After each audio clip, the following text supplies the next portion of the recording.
But it's just, oh my God, who's calling me? Who is calling me right now? Oh, it's Mike. What's up, Mike? I'm filming something. You're gonna be on the internet later. I'm in the middle of filming something, but I'm still recording, so this is gonna go on the internet later. My bad. I know I'm on the way home. That was the other half of the brothers Murph.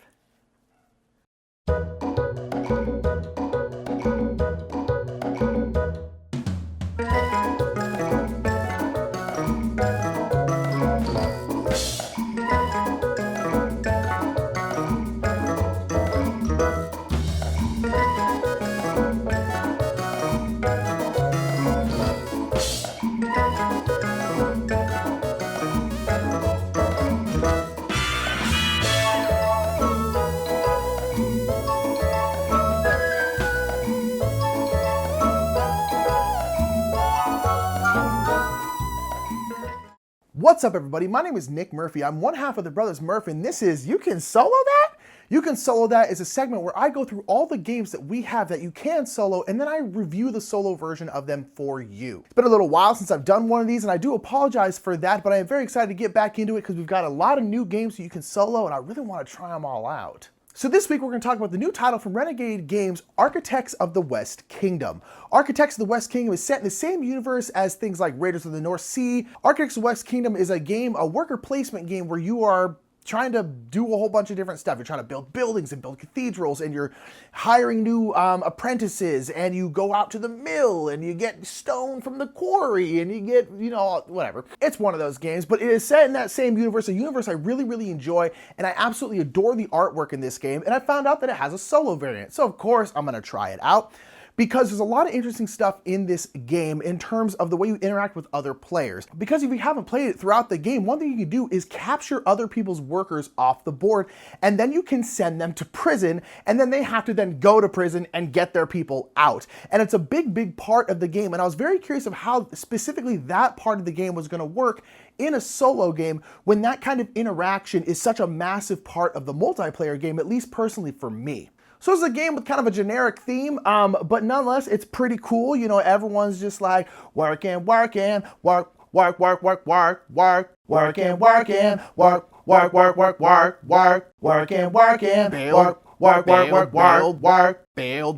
working,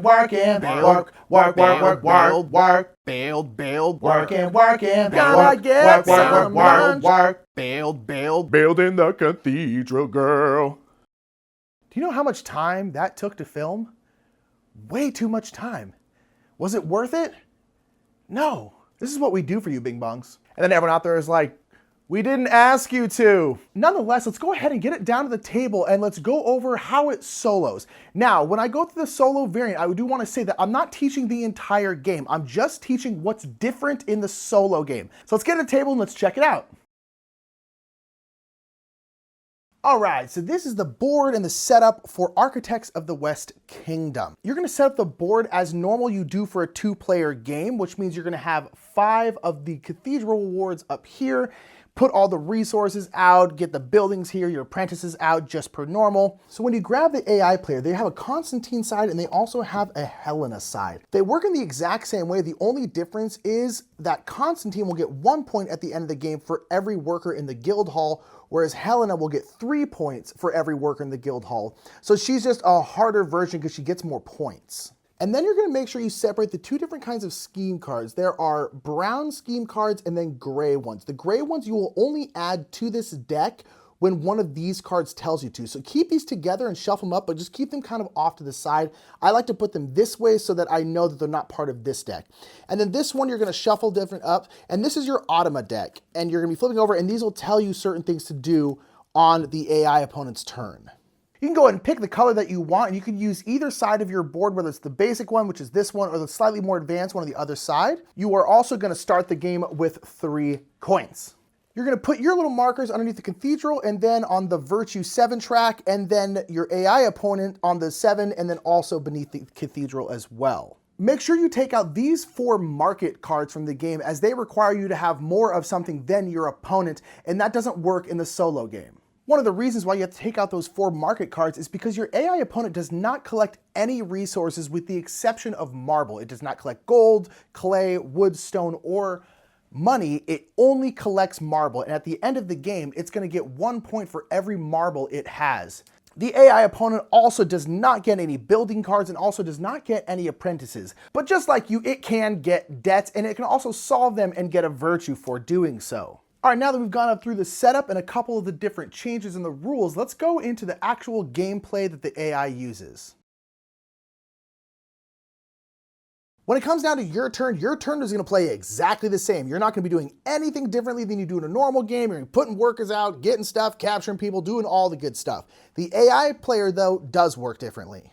So on the AI opponent's turn, you're just going to flip over the top card of their little kind of automa deck here. It'll tell you, one, where you're going to place one of their workers, and then what they're going to do. Now, oftentimes it'll say something like this. It'll say, takes the first possible action, which means you'll do this one, but if for whatever reason you can't, then you'll do this one. So one, it places a worker in the guild hall, and then it moves their marker one up on the cathedral, and then it just discards one of these reward cards. Now, talking about the cathedral real quick is whenever you put something in the cathedral, you have to discard a card and then pay the resources. But the AI character never has to do that. It just moves straight up whenever a card tells it to. It doesn't have to discard anything. It doesn't have to pay anything. And if it can't do that, then the AI character is just going to get a marble, remembering that they get 1 point for every marble they have at the end of the game. So now we'll go through how it does the rest of its actions. So the next one we have here is the tax stand. So you're gonna put one of their workers at the tax stand, and then you're gonna return any coins from the tax stand back to the supply. So they just go away, and then they're gonna lose 2 virtue and then also gain a marble. The next one we have is the black market. So they'll put a worker in the black market and it gains the rewards below instead of what's actually over in the black market. And again, you do things in this order. So if the rightmost spot is open, they're going to put a worker there, lose a virtue, and then earn 2 marble. If the middlemost spot is open, they're going to lose a virtue and then add 1 gray scheme card to the discard pile. If the leftmost spot is open, they're going to lose a virtue and then gain 1 marble. But you always go top to bottom. So if the right spot is closed, then you'll move to this one. If this one's closed, then you'll move to this one. Next up, we have the town center. So this is where they are capturing your people. Whenever it says something like this, which is normally you paying a tax to the tax stand, the AI just takes a coin out of the supply and puts it in the tax stand. Because again, they don't collect their own money. And then they're going to capture all your workers from a location with the most of your workers. So if you have 4 workers in the silversmith and that's your most workers, they're going to take those. But what if there's a tie? What if you have 2 workers at the quarry and then 2 workers at the mines? And then you always go in this order. You take from the mines, then the king's storehouse and the town center, and so on and so forth. So in that situation, the AI would take it from the mines. And then those workers would just go to the holding spot that everyone has on their board.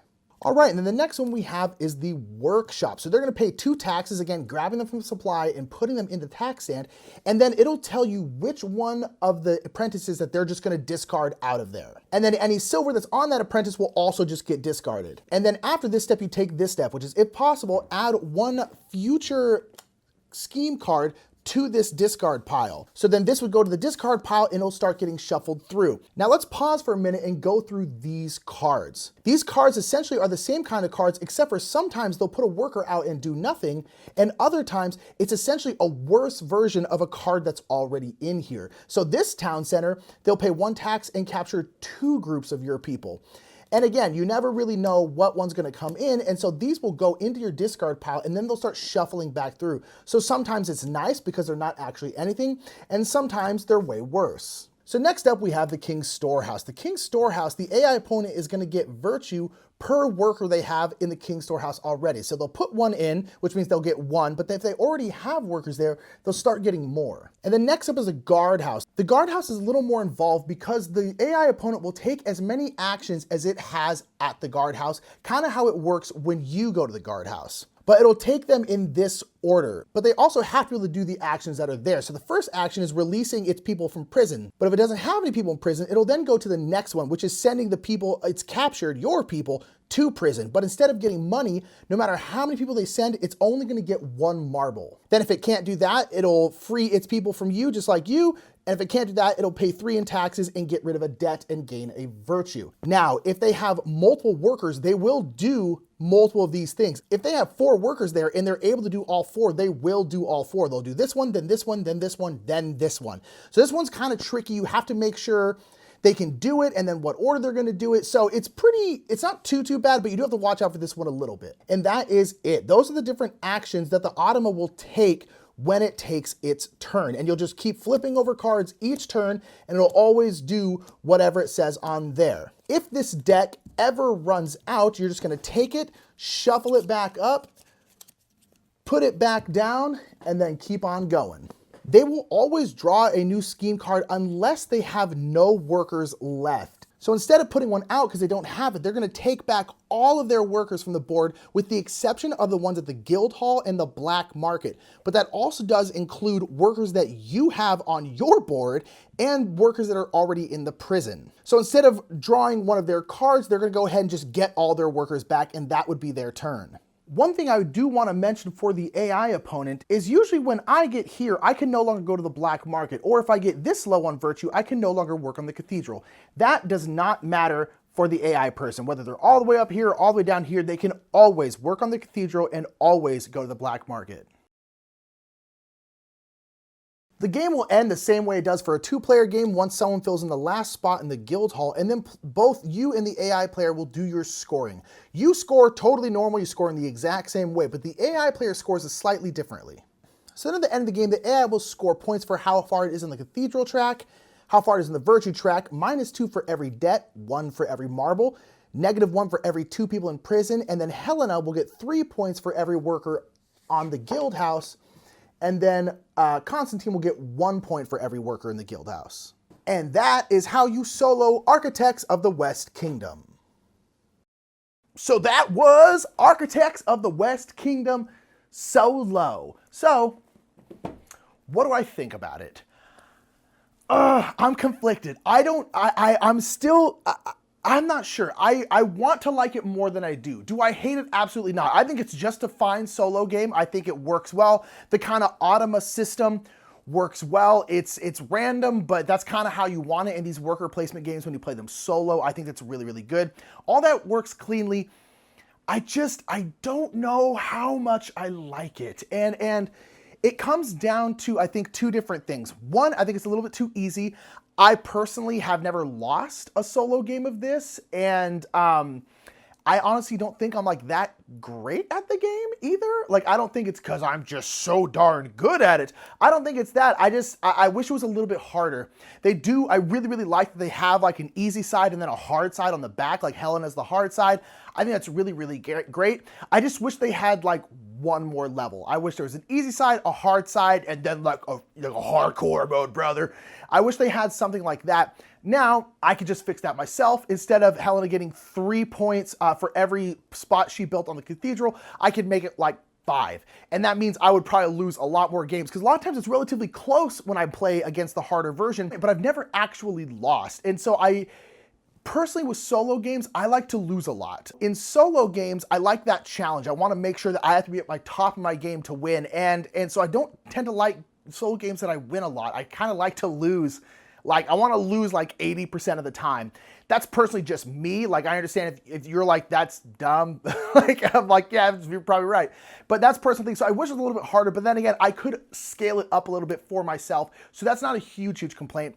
I think my biggest the thing that keeps me from liking it a little bit more is just it's the capturing of the people. I think that's it. And I think it's because that is such an important part to me in the multiplayer game. That to me is like what makes this game stand out. I really, really like this game. Mike likes it even more than I do. And so much of it is based around that, because it's a cool worker placement game, but the worker placement is pretty like, it's worker placement. You go here, you get some wood.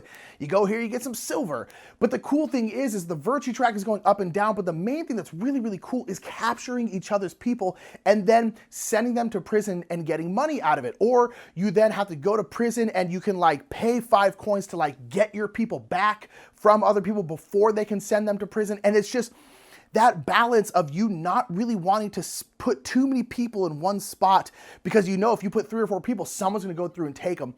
And against the AI, that happens. It does. Your people constantly getting taken, but it just feels very like mechanical and not like, it doesn't feel interactive at all. And also when you're taking the AI persons, it just feels mechanical. You're just kind of like, okay, I'm gonna do this because mechanically that's the best thing for me to do.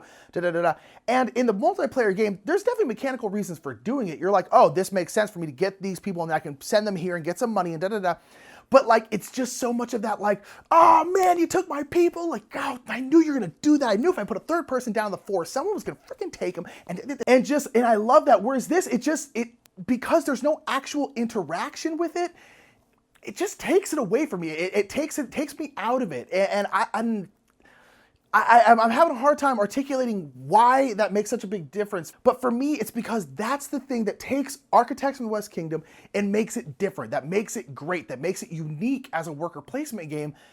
And with that kind of taken away, or at least stripped down to just like random mechanics, because again, it's just card flips and you don't know when it's gonna happen. Like, the AI is not taking my people because I put 4 people in the quarry. It's taking my people because it just flipped a card over. So even if I only had 1 person, it would just take them.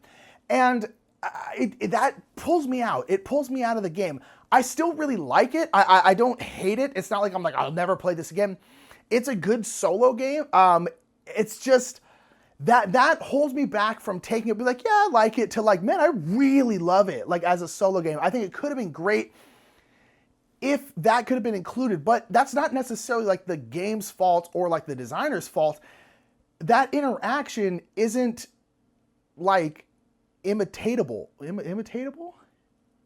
Is that a word? You can't imitate that kind of interaction is what I'm trying to say. And that's kind of where it is. It's good, it's okay, but that's about as far as I can go. And I don't think it's ever gonna raise higher than that for me because of the fact that interaction is gone. So tell me what you think down in the comments. Have you played this game solo? Are you still interested in it? Do you kind of agree with me? Do you not agree with me? Let me know down in the comments below.